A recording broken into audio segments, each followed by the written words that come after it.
Is it time to exit the safe space? When is it time to leave the comfort zone? I ask this from a place of genuine good faith, not mockery, as a Republican conservative might ask. But I truly have been wondering, pondering, thinking, masticating on this idea of when toxic ideologies and when injustice come upon us. When is it time to leave the safe spaces and expose ourselves to potential harm, physically, emotionally, mentally, spiritually? I've shared my story many times before, but I was raised extraordinarily conservative, right? Went to Liberty University for both my undergrad and graduate degrees. Card-carrying member of Jerry Falwell's Moral Majority Club, Young Republicans, College Republicans, ecclesiastically endorsed as a chaplain with the Southern Baptist Convention, ordained as a Southern Baptist minister. I understand how the right thinks and the conservative mind thinks and what they think of safe spaces. But I've also shared that what saved me from that toxic ideology, in addition to joining the military, was one night while living in Texas and I was changing my tire in the parking lot of my apartment complex. One of my neighbors came out, a Hispanic gentleman covered in tattoos, living with his girlfriend, wasn't married. I know. And he helped me change my tire. Turns out he was the manager at a Sam's Club tire center. And we struck up a friendship, and me and my wife struck up a friendship with him and his girlfriend.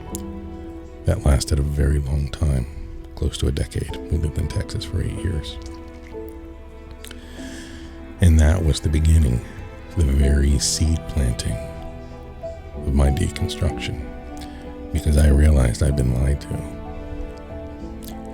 I realized that these were good people, not evil people, not bad people, but good people with good hearts who had different belief systems and different moral value systems than I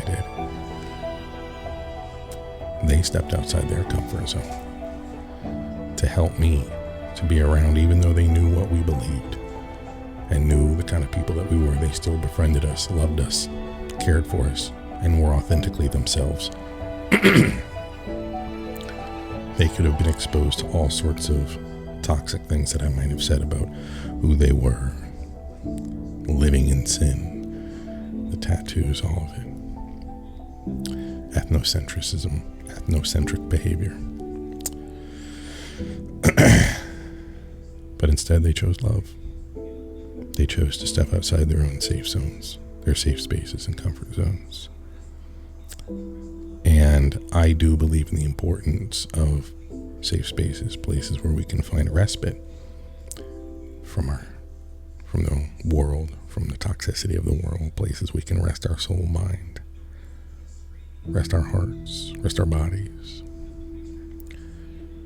But I wonder if we've gotten a little too comfortable living in those spaces on both the right and the left. We've gotten a little too comfortable living in our echo chambers, and we're no longer exposed to ideas and ideologies that are different from our own. We're no longer able to defend what we believe, talk about it in a way that is meaningful and can be understood by the other side. And I recall the story, and I forget his name now. I will put it in this video. I will find it and cut to a video of it, but it's an African-American gentleman who befriended many, many KKK members and got them to come out of the KKK and renounce their racist beliefs. He stepped out of his comfort zone. He put himself in danger.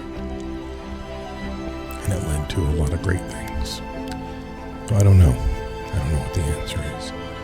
But I do know we need to start thinking more about stepping outside of our own comfort zones so that we can fight the injustices that are before us.